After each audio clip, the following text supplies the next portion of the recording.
You're in the hollows of Adams County. Your heart's pounding after a long stalk, and you hit that grunt call just right. Seconds later, a big buck's closing the distance, and it's closing fast. 30 yards, 20, 10, and it's on you to make that shot under max adrenaline. That's the kind of close quarters thrill our guest tonight lives for.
Hey boys, what's going on?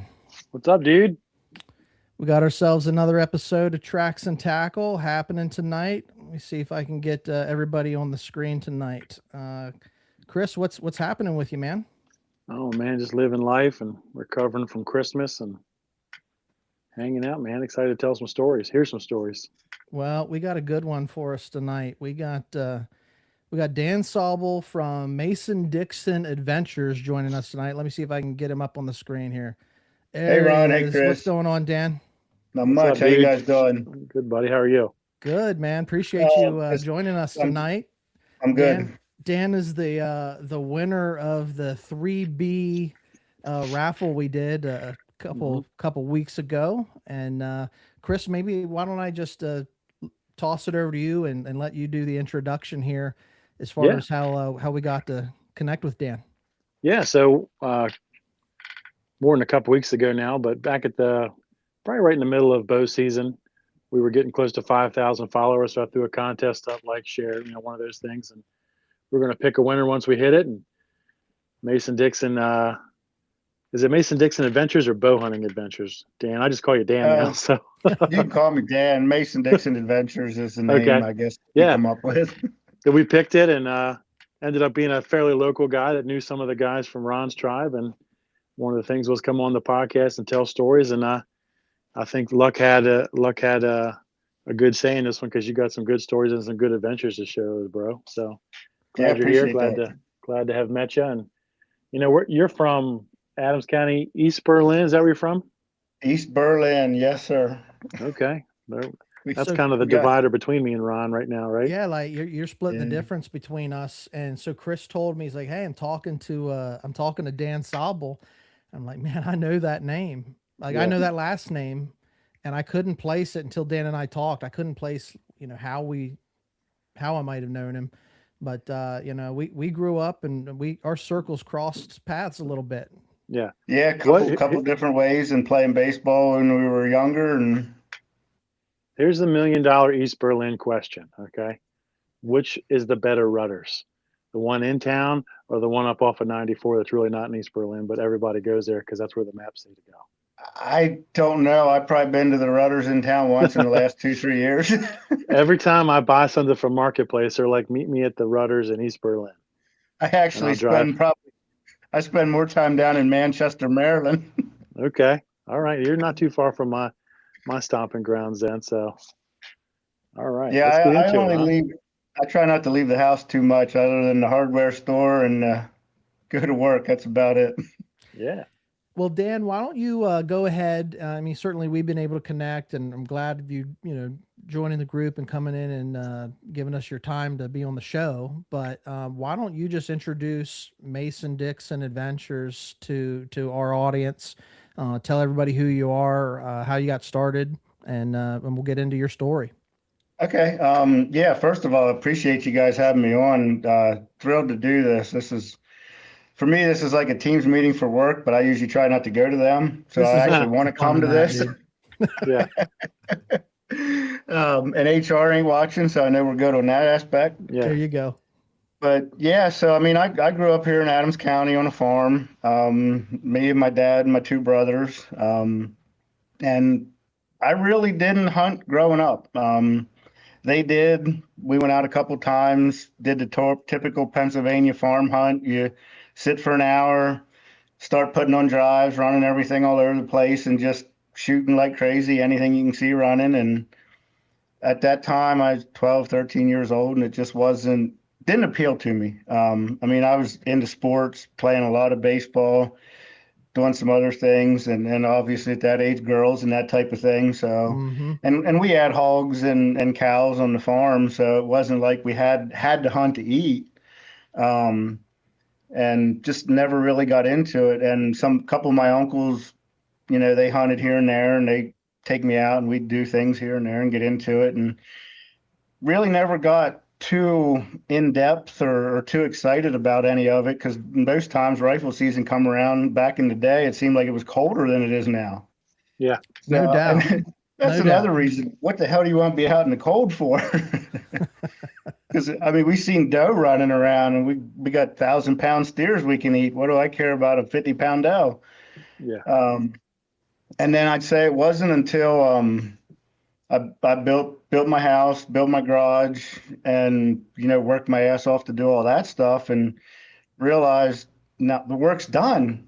There's nothing to do. What are you going to do? And talking to my one buddy, and Ron, you grew up with him, Bruce Wilt, and Mm-hmm. Bruce is like, well, he's like, do you want to hunt? I'm like, I don't know. It's not up on me. And he's like, come on. We go down to the bow shop, Marcio's. We go down to Marcio's and pick out a bow and pick out tree stands and come back to the house and targets and start shooting. And I'm like, this is pretty nice. This is relaxing. This is something to do. And then, he started teaching me this and that, and go out and mess around a little bit, not having any freaking clue what I'm doing or what's going on. And I think it went maybe 2 years till we'd shoot, and it was just like a relaxing thing after work. You don't have to think. You're not killing yourself. It's a good way to unwind and relax and clear your mind and stuff. A lot of fun. Yeah, and so he taught me how to shoot bow, and I mean, I didn't know what a release was, any of this, any of that. I grabbed the bow, pulled it back with my fingers. I'm getting ready to shoot it, and he's like, "That's not how this works." He's like, "You're not Fred Bear." I'm like, "Okay." And Who's that, right? Yeah. yeah, at that point, I'm like, "Who's Fred Bear?" And then got into that a little bit, and just spent a couple years practicing shooting. And my dad was against it. He's like, "I don't want you bow hunting on the farm." He said, "The neighbors they're always wounding them." He said, "None of them can hit anything. There's deer running around with arrows in." He goes, "We want them killed for the crops, but we want them killed clean and ethically." Sure. And he's like, "So you better start with a gun." So what do? I go buy a gun, and we used to shoot it in and everything. And I'm like, it's just not for me. Not against it, but it's not for me. And so he said, "If you want to go bow hunting," he said, and my dad's not a big hunter. I mean, he'll go out here and there and shoot a couple things, and he knows what to do. He taught us how to field dress and how to gut them and everything. And he comes over to the house one day, and he goes, "All right, set your target up and shoot 4 arrows." Okay, so you can put 4 arrows in the kill zone. You can go out in the farm and go hunting. Okay. That's all it takes, man. That's Yeah. all it takes. I put 4 in. He looked and he goes, "Well, I'll be damned." He said, "You can go." I went first couple years, and I was too fidgety. I was probably like your brother, Chris, amped up and can't sit still. And every noise you hear, you're twisting, you're turning. Like, ain't gonna see nothing. So I think it was like the third year I finally shot one, and shot it. All excited, called him, run up to the house. I said, "I hit one." He goes, "Where?" I said, "I don't know. I hit it. There's blood on the arrow, and I hit it." And he's like, "Well, let's give it, an hour or two." He goes, I know bow hunting that you need to wait." He goes, "They ain't gonna drop on the spot." And we go down, we start going through the pasture, and he's got a roll of toilet paper, and we're putting the toilet paper out and looking back, and we're going 20 yards, 30 yards, 50 yards, 80 yards. Turns around, looks at me, goes, "Did you hit the deer?" Yes, I hit the deer. So That's we the look hard up. part about archery, man. You know, Yeah. Well, and it was a 40-yard shot. I mean, I had just started and I'm practicing. I feel good standing out in the yard and shooting yeah. at something not a live target, 20, 30 yards. Okay. That deer came in. I was shaking and shivering so bad. I just, boom, let it fly. Now he holds the flashlight up and he goes, its head's still up. I said, okay. He goes, it's wounded. I can tell. He goes, let's go back to the house. We'll give it an hour or two. He Yeah. said, depending where you hit it, he said, you might need a couple hours. He goes, it's cold. We could wait overnight. So I told him, okay, we'll let it go. But he knows patience is not my virtue. That's one of the hardest Um, things to do.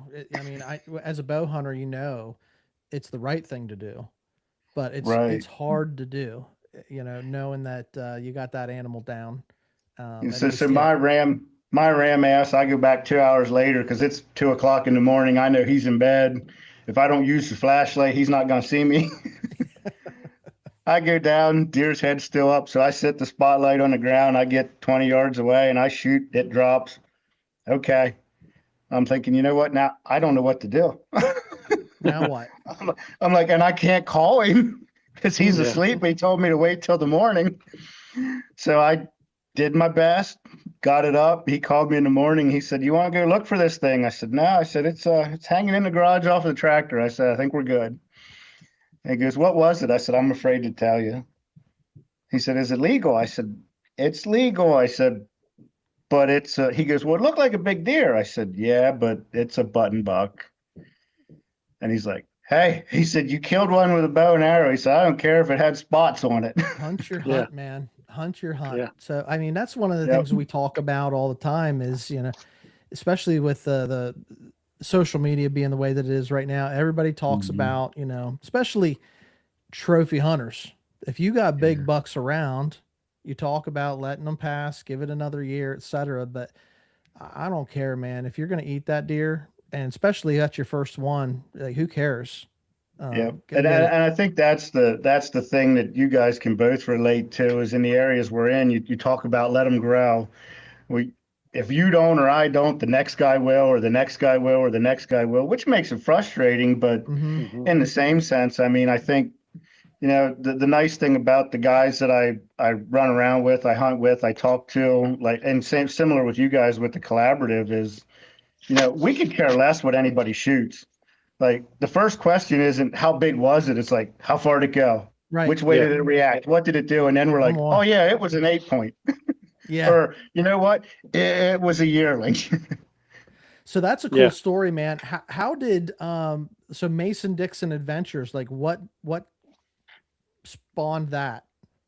So I mean, that was back what, 04, 05 area. And when I started up, you know, just hunting and doing stuff. And then it Sure. was like, I think I shot my first buck in 08. So I had a drought. But once I hit that first buck, I mean, it was just, I'm like, where can I hunt next? What can I do? I know you And I'm get like, the bug. yeah, I'm like, okay. I'm like, and me and Bruce go to the outdoor show and we're walking around talking to people. And this guy says, he's from North Carolina and he's got wild hogs. And he's like, you can shoot as many as you want and you can shoot them year round. Like, that's all you got to tell two rednecks from Adams County is you can shoot whatever you want, whenever you want. We'll Yeah. be down. And it just, I mean, barrel rolled from there. And then, you know, I got hooked up with a different group of guys, the Hartmans out of York, Garrett, my buddy. We met on actually a work trip. We were working for two different divisions of the company, and we went down to Schrader's Outdoors down on the Eastern Shore for like a claybird shoot, grouse hunt thing. And we got to talking, find out, hey, he lives right down the road in York. And then he starts to tell me about Maryland and how him and his dad Huzzy have hunted Maryland and Pretty Boy and Liberty and all the watersheds for years.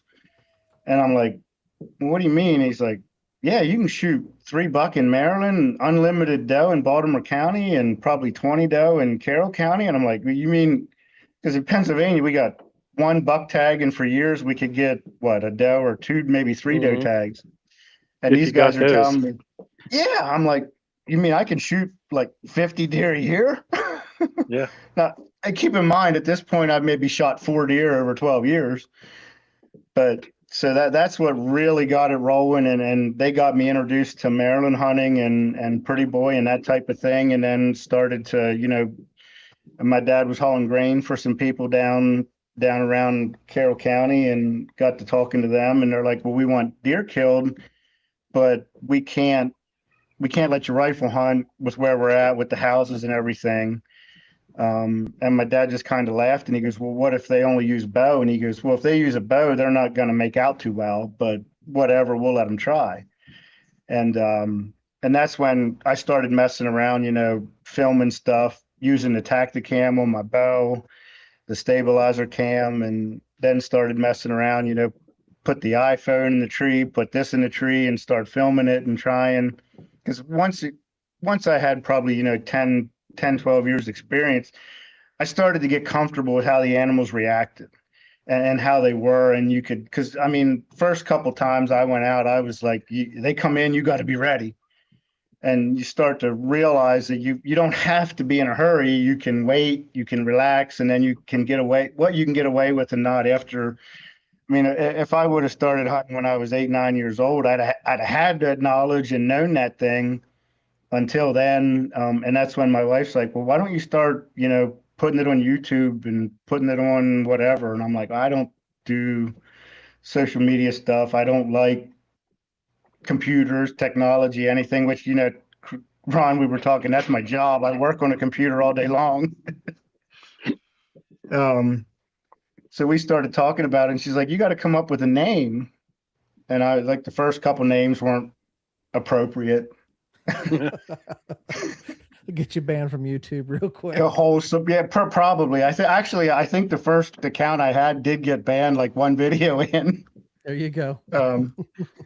But she's like, and then we started, like I said, we started hunting Maryland, and she's like, what about something with Mason-Dixon or not? So we start Googling to make sure that's not like some weirdo website or some other thing that somebody might mistake. And she's like, yeah, Mason-Dixon Adventure sounds good. She's like, why don't you do it? And, just start doing it, which for me wasn't comfortable, isn't a comfortable thing.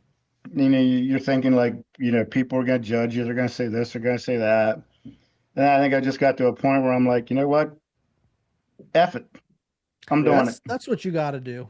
I mean, you can't really care what people think, because most people that are going to follow your channel and actually connect in, I mean, certainly you'll have, the people around you will support you to some degree, but most people are strangers, people that, yeah, it's something you say, something you do.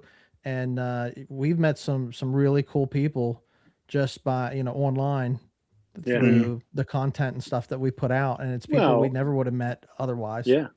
And it's crazy too, because, it was a random thing, but then I'm like, okay, Mason-Dixon, he's got to be from around here somewhere.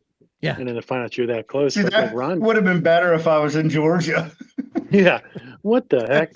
But we, like Ron said, I mean, and we look for that sometimes when we're trying to find people, look for different guys from the state, or Keystone this, or PA that, or Maryland-Dixon, Mason-Dixon, Maryland stuff. So I'll backtrack a little bit, man, when you were talking about, growing up and how far you've come with bow hunting. My dad is like a huge bow hunter, and Ron's been to his little man cave down there and seen just the stuff. Oh yeah.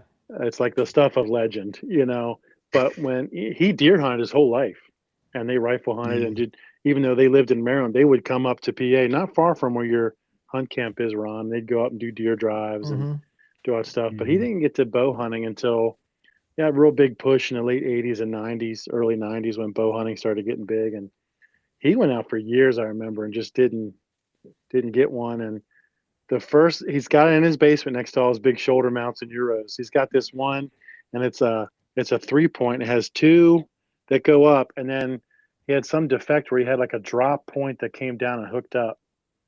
And he was so pumped, that he killed that deer with his bow. It was such a cool memory, and now he's like the bow guy. I mean, that's what he does. He hunts the first day of rifle season with us. And the only other time he doesn't take his bow is if he loves to muzzleloader hunt. Like that's his other thing. He does that. But other than that, so I can relate to some of your stories with that. So, Yeah, seems like you've. Go ahead. So sorry, Chris. I was just going to say, like, I mean, we can relate to the bow hunting piece. I certainly would prefer to bow hunt than to hunt with rifle. Um, but when you get to sit back, I think we were talking before the show a little bit about hanging out with your buddies, having the tailgate talks, and showing off, hey, this is what I got this year. This is what you shot this year, and comparing notes. And it's not like you're really comparing; it's just that you're sharing those memories. Yeah. And that's what we're all about. We're all about sharing memories. But it's so cool to sit back and, like, I look at the wall behind you, and it's listening to the stories. You remember the stories, like when I shot that buck, and whenever I took that buck, this is where I was, and this is how it was an evening hunt, and it was just before dark, or whatever the details might be. That's what we're all about, man. I always go back to it's a storytelling. It's the memories that keep us coming back. Yeah, and Dan, go ahead, buddy. It's funny, the main reason I got into bow hunting was because, I didn't know that bow hunting started 2 months before rifle, but they're telling me, you can bow hunt in October.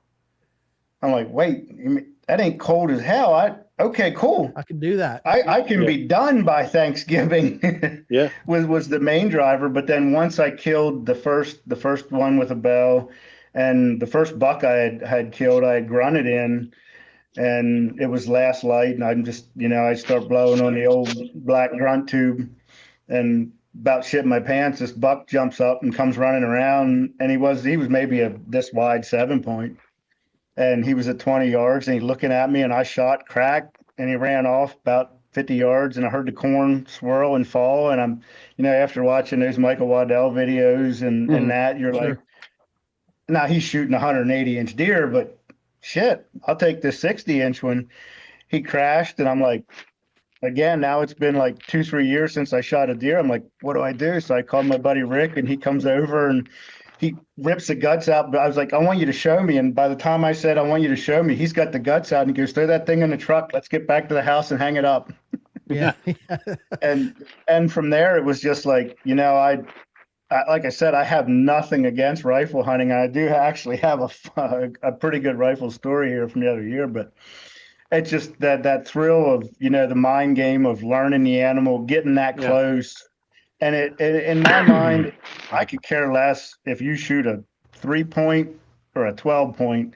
If you shoot anything with a bow, to me, that's a trophy. I mean, my best trophy isn't a deer, isn't a hog, it's an armadillo. I mean, it's unique, I mean, how many times am I going to get a chance to shoot an armadillo with a bow? Yeah. And stick and string, man. I said about the rifle hunt. So hog hunting, I like to get out in South Carolina, North Carolina, and do a bunch of hog hunting. And you'd think it's easy because they got the feeders, they got the timers, they come in. Yeah, they're jumping around, running, acting like crazy. So I had shot probably 3 or 4 with the bow at this point in time.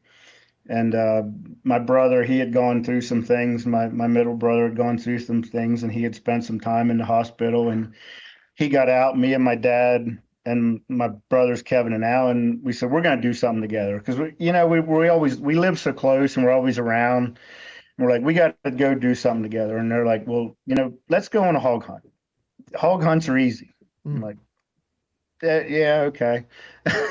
Like everything looks easy when you show the film after the fact. But we go down South Carolina and picked an outfitter, and it wasn't top notch. It was somewhere to go. Some are real good and some are not. Yep. And so they took us out 45 minutes away from the lodge, and we're sitting out here in a farm field. Me and my brother Kevin are behind a cattle gate fence on 2 lawn chairs. And my dad and brother are over under, I swear, the only tree that was in that field that night. It was probably 100 acres, and that was one tree. And they're about 600 yards away from us. And we're sitting there with rifles and night vision. And we had it all worked out.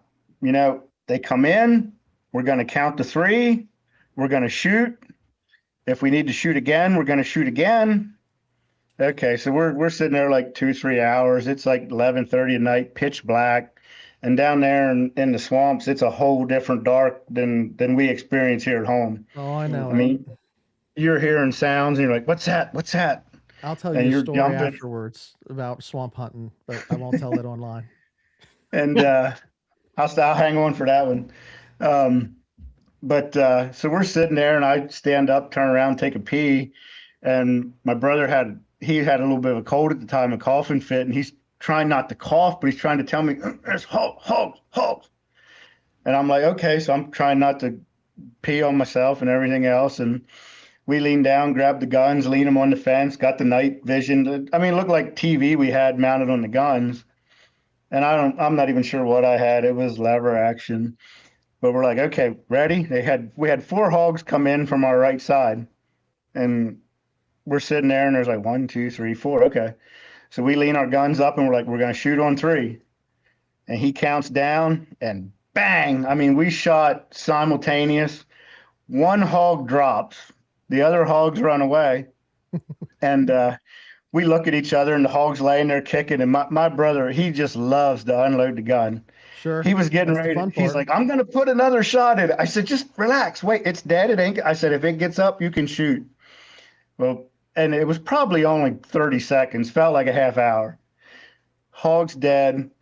We look at each other and he goes, which one did you shoot at? I said, I shot at the second one from the right.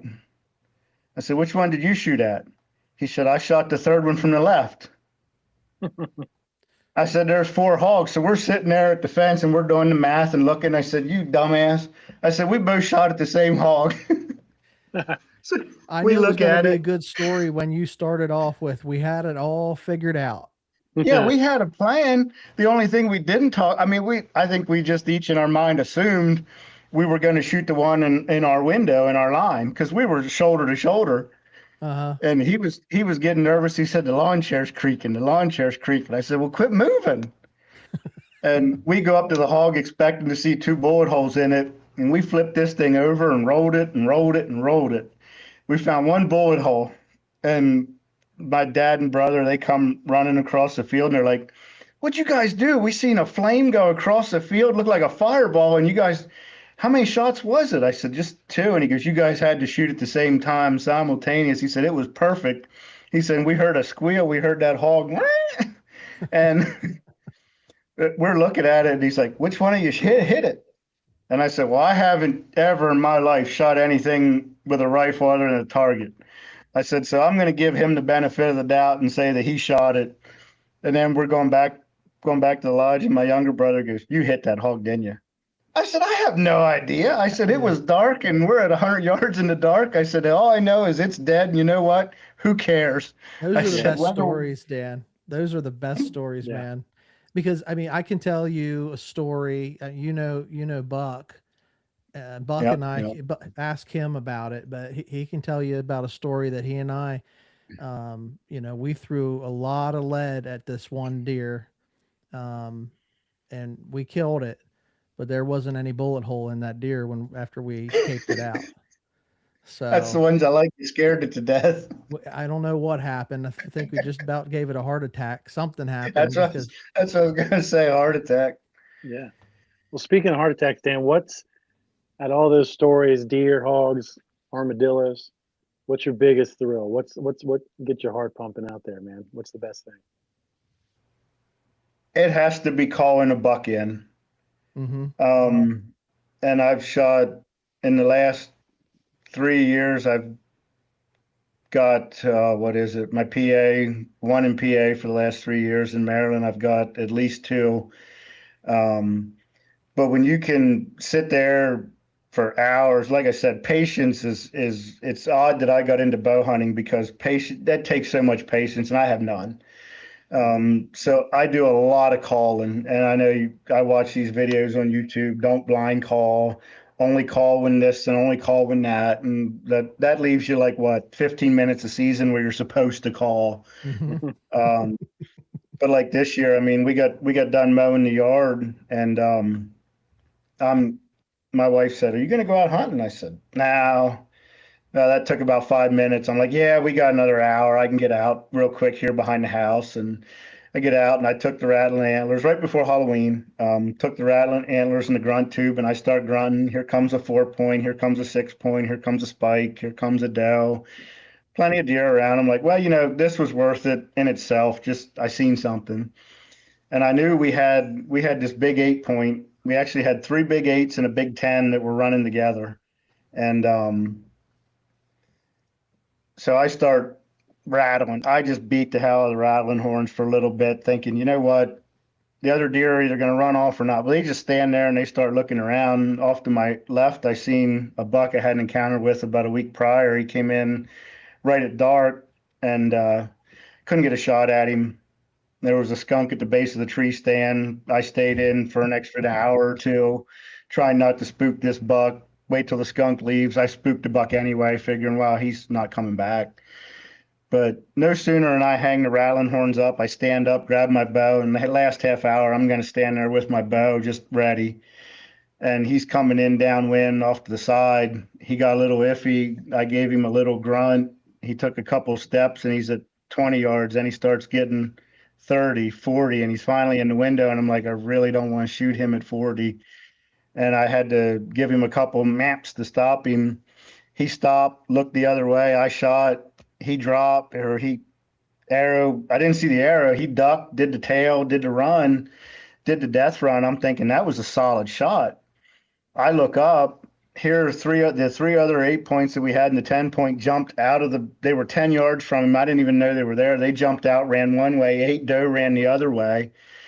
And I'm thinking, what in the heck just happened?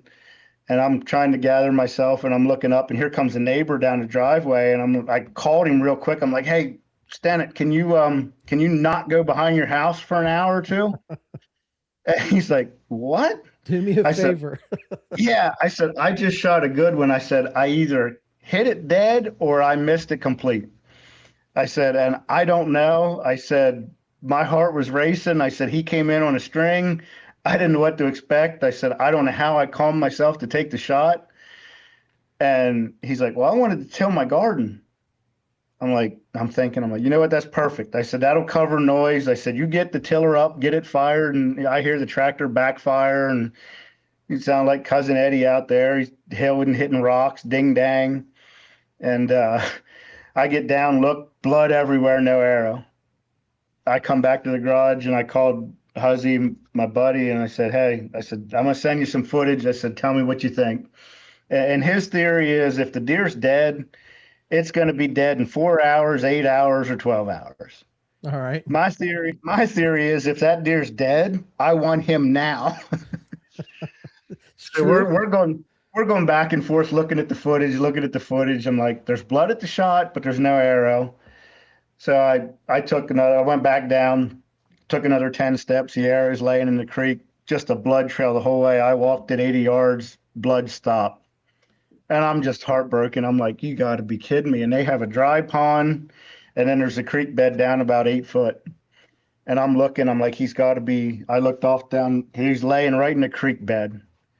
And I'm like, oh, thank God I got him. I got him. I caught him. I caught him in, I got him, and he's down. And I'm like, okay, so I'll float him down the creek here another 10, 20 feet and get him out. I stood in that water, and that mucky creek bottom sucked me down to my knees. That thing dropped. I'm like, now what? I'm like, do I need to go get the gator with the winch, the tractor with the chain? What do I need to get? And I'm like, you know what? I'm pissed. I took my harness on my safety thing, wrapped it around a tree, laid it down in the creek, and yanked him out, threw him on the bank, and sat there. Said, "Thank God you are down. You're done. We're good to go." But I mean, there's nothing like calling one in, just to have them react at the way you want them to. I mean, you go all season and you see them walk, but to get that rattle and that grunt and get them to come running in and respond, and then being that close with them. I mean, knowing that he knows something's up, something's there, and just being able to make the shot on him, that intensity is what I love. And it could be the same with a groundhog. If I've got a groundhog standing up on his hind legs at 20 yards looking at me, I mean, I get the same thrill out of shooting a groundhog as I do a big buck. It's the outsmarting the game or the prey. And they're not that smart, right? I mean, but Yeah. their senses are dialed in. Oh yeah. And that's the Yeah. difference. Like, I don't know that, whitetails are super smart animals, but their senses are so dialed in that it's definitely cat and mouse, especially when you're after a specific buck. Like you got a target buck that you're after. Yeah, and I mean, the area we're in, Ron, to get a target buck and get one that you've seen on camera and had And the neighbor multiple doesn't get encounters it. with, you're right, is odd. So to be able to see, because the worst part was that whole group was at my tree stand the day before PA opened. Mm, And I was down in Maryland and I came home that night and said, I'm hunting that stand in the morning. I know full well they ain't coming back here in the morning. right. Instead, I had 15 doe, which is still, that's a heck of a sit. But just to be able to have multiple with him and not spook him to the point, but still that he knew something was there. And like you said, with senses, I mean, and that's why I love hunting hogs, even though hogs are, the people say they're just a dumb old hog. I mean, to me, they're harder to hunt than whitetails because they can't see. So they're relying on their scent and sound and everything else to be able to come in, which that Now, would make hunting them a thrill. now, when you grew up, you had hogs on the farm too. Yeah, yep, we had farm hogs. Yeah, Yep. because we had farm hogs growing up, but I never gone down south hunting them. Now, I went down south one time, and I was, whitetail hunting, and I had a whole Mhm. swarm of, whole herd of hogs come through, and man, they just destroyed everything in their path. I wouldn't Yeah. have wanted to been on the ground. But Yeah. let me shift gears here a little bit because I know one of the things we talked about that is a passion of yours is physical fitness and Yep. mixing Yep. that into shooting. And why don't you tell us a little bit about that path or that passion that you got and some of the connections you've made. Okay. Yeah. So it all started, I worked in construction. I worked in the field. I was welder, running backhoe. I was doing a physical job. I did that for about 10 years. And then I got pulled into the office to start drawing on the computer. And, office work, sitting there, you're pretty much sedentary and you get out of shape and winded easy and bored. Um, I had planned an elk hunt and I wanted to go on an elk hunt in Colorado in the worst way. And I think that was in like 2018 or 2019. That's what I mean. We I all killed wanna we one. all wanna do go on that elk hunt.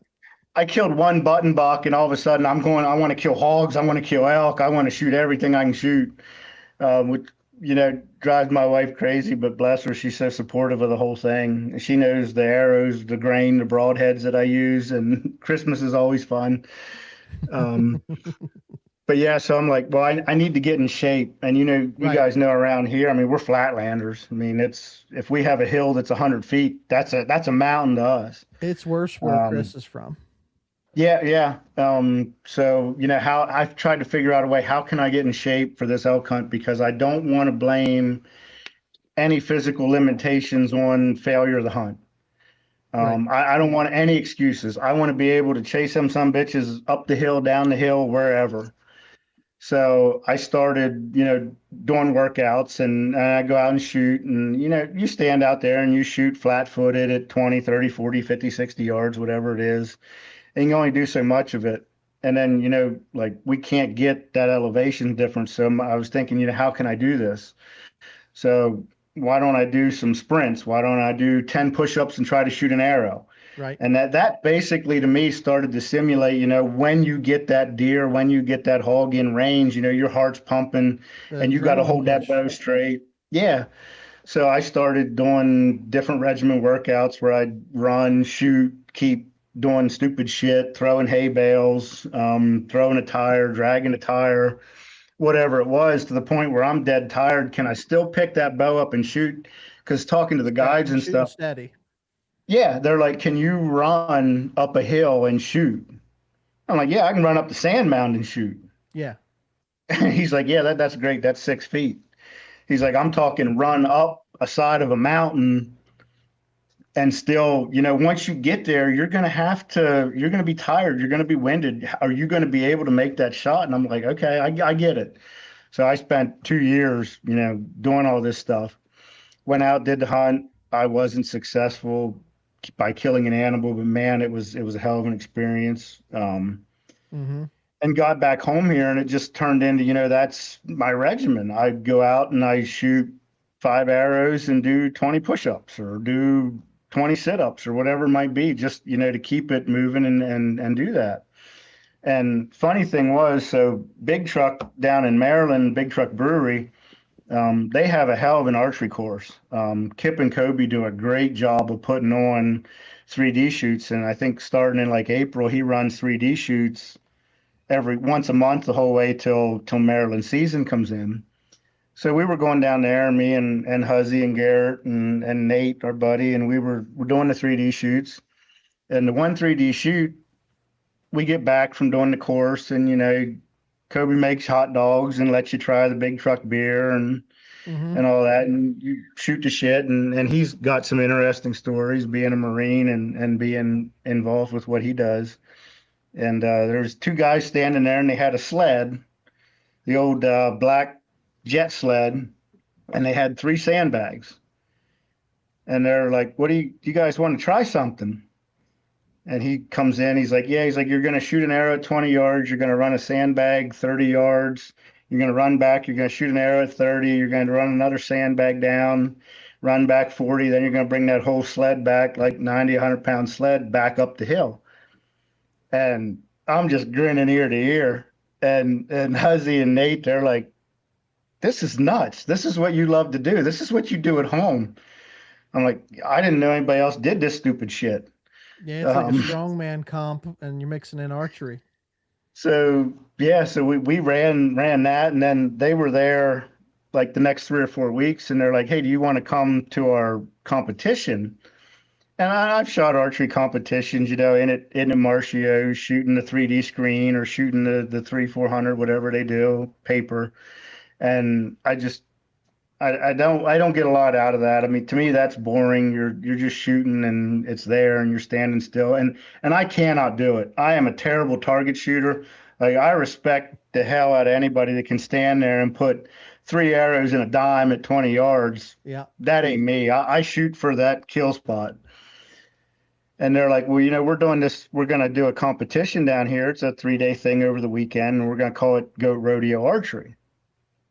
And I'm like, okay, so we're pulling sleds, we're running head-to-head competitions for time. And the whole thing was, can you outrun bad shooting? So Chad and Chris, who mainly run the Goat Rodeo and do all this stuff, they're like, can you outrun bad shooting? I'm like, yeah, I'm cocky. Yeah. Sure. Turns out you can't. Believe in yourself. They actually have like a time penalty system built in. Like, if you get a bullseye, it's no time. If you get a 10 ring, it's 20 seconds added, 40 seconds, a minute for a miss. And then you start to find out, can you shoot under pressure? Yeah. Can you make the shot when it counts? And so I beat it around a little bit. I came home, told my wife, and she's like, I didn't realize there was any other idiots like you out there. Yeah, there's a whole group of them. I said, yeah. I guess they just been hiding. So, so I signed up for it. It was a 3-day weekend, and what it was about, it wasn't just about the physicality and the shooting. It was more about kind of what you guys are trying to build and what you're building off of with the collaborative that you're doing, with all the different people and all the different areas that you guys are reaching. And their whole thing is, they're trying to build a stronger archery community. Yeah, I love it. And which in my mind is, archery is about the most isolated sport you can do. I mean, you think about it, you're in that tree stand by yourself 2, 3, 4, 8 hours, whatever it is a day. But actually, I think from what archery and bow hunting has given to me has been a stronger sense of community and a stronger sense of friendships out of it. Mm-hmm. Because what we wind up doing is there's a group of us that we texting each other like I like don't bug me when I'm in the tree stand. But like before and after, I mean, we're driving home from Maryland. We all hunt Maryland. We got a half hour, an hour drive, and we're, what did you see? What did you do? How did they react? And it's made me a better bow hunter from Garrett and Huzzy and them guys are just telling the stories. Because when you hear Yeah. their story and when you're in the woods and you have that experience, I mean, the first thing in my mind goes back, okay, his deer came in, did this and this. So I need to be waiting and look for this. And it's just, I mean, it's so much fun just to shoot the shit and talk about, how your hunt went, what happened, what you see, what you do. And that's been huge. And like I said, Bruce and Garrett and Huzzy, I mean, I owe a lot to them guys for getting me into this and introducing me to the sport and then sharing their knowledge with me. Mm-hmm. And through the Goat Rodeo, I met some great people. I mean, I met a handful of great people that we stay in touch all the time. And we did our second Goat Rodeo last year, and just that sense of community and everything. And with what those guys poured into me, made me want to help other people out too. So I took the one guy, Derek, with me this year a couple times, and he's 30, 35 years old, and he hunted in the past, but he was like me. It went like 15, 20 years till he hunted. Mm-hmm. And so we got him out, and I took him and set him up in some stands and got some That's what things. it's And about, man. I Yeah. tell you what, I mean, 2 years ago, I shot 12 deer. Last year, I shot 13. This year, I've only shot 5 deer. But taking him along and seeing him shoot his first deer with the bow and his excitement and being able to track it with him and go through that process of teaching him, here's what to look for, here's how to do it. And that's another funny story. I mean, he shot his first doe. It was like 7:30 in the morning, and he's calling me and he's like, I don't want to ruin your hunt. And I'm like, I'm already down the tree stand. I'm Yeah. like, I could care less. I said, I want to come, see what you did and help you. And we start tracking, and I'm like, okay, here. And I'm like, can you see it? Can you see it? And he's like, dude, I'm colorblind. I'm colorblind. I just completely forgot. And I'm like, look at the red. Look at the red. That's where you need, yeah, that's where you need a buddy. Chris says that you touched on it earlier, but Chris says it all the time. Um, about, this being like archery is a solitude sport, Mhm. and the camaraderie you get in some of the other forms of hunting, outside of archery, Chris echoes that all the time, you know. And Yeah. one of the things that I would also say, just listening to you talk, because we're all about getting somebody else into it, building Mhm. that community, obviously, which is why, we want to connect with groups like you and what you guys are doing. But, I had somebody say to me one time, we were gutting a deer, and he said, I've seen it done a million times, but nobody showed me how to do it, Right. Yeah. Yep. and you know what, that stuff matters when you take the And time. And I'm happy you're to do right. that. You're happy to get out of the tree and go help somebody else out. Yeah, because I mean, down in Maryland, we got to quarter them. Well, I mean, we could gut them, but there's certain butchers, so we got to quarter them, and just showing him how to quarter them, and then seeing him shoot his first buck. I mean, oh my God, we were like a bunch of little giddy schoolgirls running around there. He shot a little nice little 7 point, and we're just like, this is crazy. And he's like, all right, now let's get down to it. He's like, I want you, don't do anything. I want you to show me and tell me how to do it so I can do it on my own. Right. And I'm like, because Garrett and Huzzy and Bruce all showed me this stuff, now I can pass it on and not be selfish about it. Just it made the whole hunting season, being able to, like hunt with different people and focus on things a lot more fulfilling, I'll say. I love it, man. I love it. And but yeah, Well, like what you guys talk about with the community thing. I mean, we've got that with the goat rodeo. I mean, there's a bunch of us going down. There's another guy who's doing his own. He's calling it the Appalachian Bowhunter Challenge down in West Virginia, which is going to suck because it's on a ski slope. It's a 5K on a ski slope with a You can weighted have pack, it. but You can have it, man. I'll tell you right now. I can't run yeah. up a hill, let alone run up a hill and then shoot my bow. You know. Yeah, we're looking forward to that. That's part, he came to their event in Maryland, so like spread the community, extend it out, and help him out and get the word out for him and get people into it. Yeah. Um, Well, you got a bunch of stories, man. So we're gonna have to have you back to finish. And Yeah, man. We'll have to do this. We'll have to do this again for sure, man. yeah, let's well, jump there into is some real one. quick. Go ahead. Can I throw one in real quick? Yeah, go for it. So the best stories come from the hog hunting. Um, and we were down in South Carolina, me and my buddy Tyler, and he was hunting. I was hunting with the bow and the ground blind at night, and he was hunting with the gun, the night vision, the thermal, all that. And I had shot one hog. Actually, I'd shot two that night. I shot through the one. It dropped on the spot, got the other one, and it's pitch black. There's armadillos bouncing off the tent, freaking me out, hearing sounds and everything. And that was at like midnight. And then it was like 4 in the morning. I mean, he was still in his stand about a mile and a half, 2 miles away, and I'm in my ground blind. And I hear boom. And we had no cell service. We had the Garmins, they were kind of working. So he messaged me on that. He goes, I just shot a big hog. I said, okay, cool. I said, I'll wait till daylight and I'll come over to you. And I got to him and he comes down out of the hut and we look over and there's a big old hog laying under the feeder and we're just hugging, smiling, jumping up and down, laughing. And we call the guide, can you come get us? He's like, no, I'm sleeping. I'm tired. The guide says that. Yeah, I'm like, you listen, we just drove 10 hours. We hunted all night long and you're tired? He's like, yeah, there's a sled you guys can grab. So we grabbed the sled and we mucking through the swamps. We grabbed this hog and it was probably about a 350-pound hog. He had nice tussle on him. And we start dragging this sled and we're walking along and we had probably a quarter mile to go to the truck. And this was like 7:30 in the morning, so you can see nothing's gonna surprise us or nothing else. And we were both pretty out of shape. You could tell. We start dragging this 300-pound hog through the sage and through everything else down in there.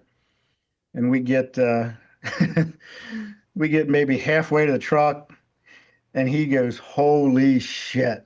About 30 yards from us is an 8-foot gator, just swimming back and forth. That's And what he makes goes, me nervous about hunting in the swamp. well, and I mean, we should have known and assumed that there was or gators there, but the guy never told us. And we're like, Right. that would have been valuable information at the time. But he's like, are Well, they it didn't. I don't know faster? where this outfitter was, but if he didn't want to go get that hog for you, that's not the.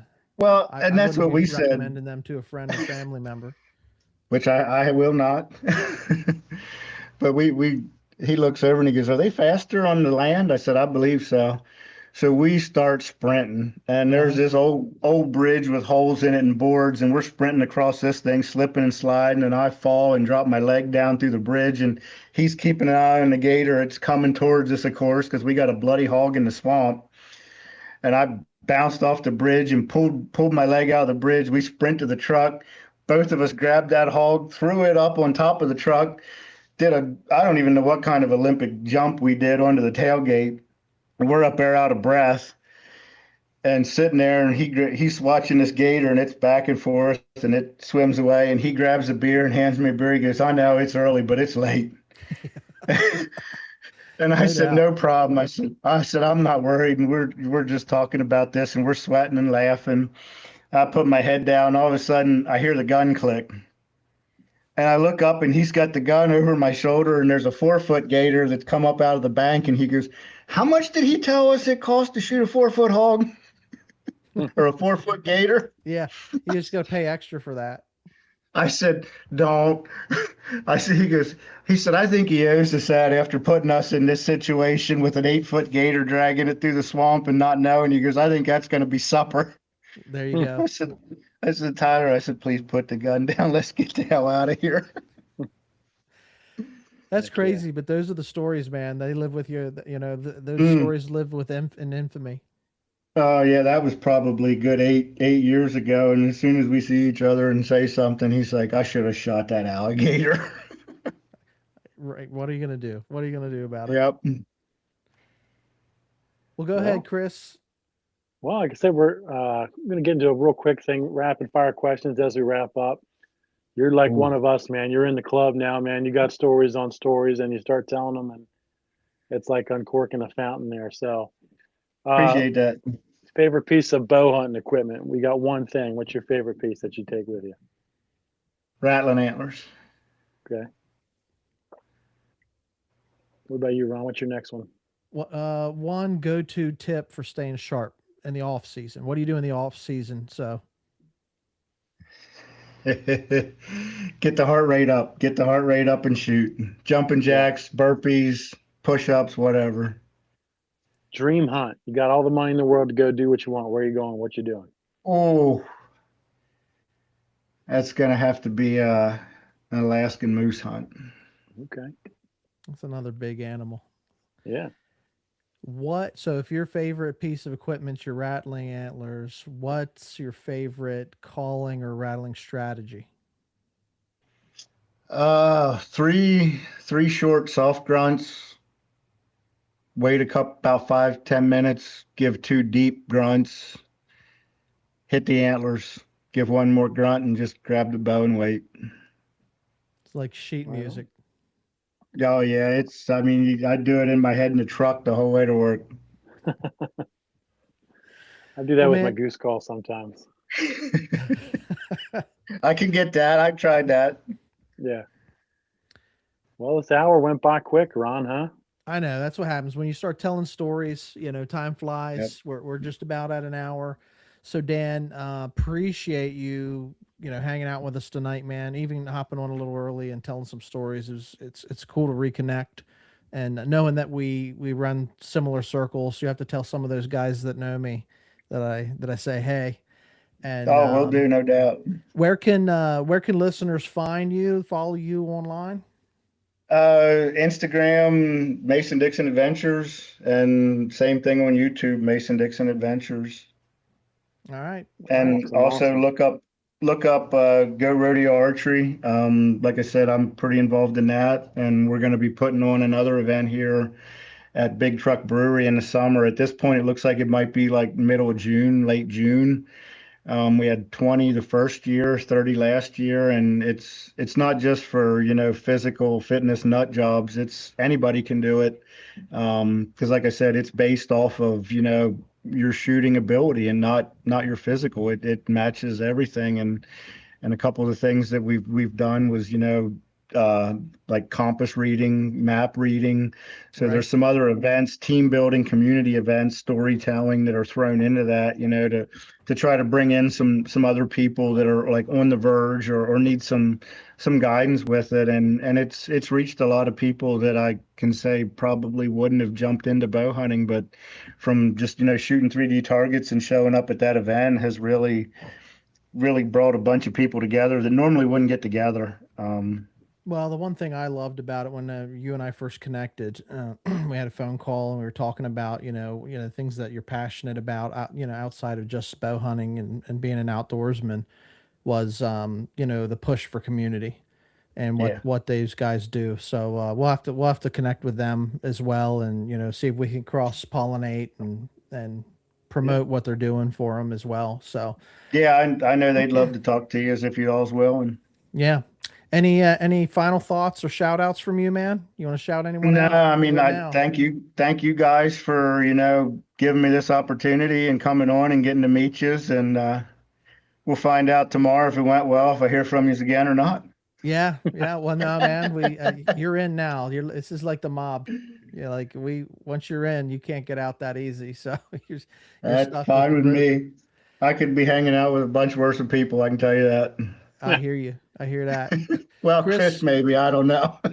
Chris, who do we got? Who do we got coming up, man? What's the next episode looking like? Oh man, the next one we got Brian, who's part of the Young and Wild crew. Yeah, Brian's Those are coming some on. cool bow hunters. They're from a little further away, right, Ron? Yeah, they're out in I don't want to get it wrong, but they're out like Blair, Huntington County, Yeah. PA. So they're Mm. Midwestern PA, Yeah. somewhere out there. Really high quality production Great group of guys. videos. So Yeah. Brian will come Doing a on. He'll round tell some table. stories Yeah. next week.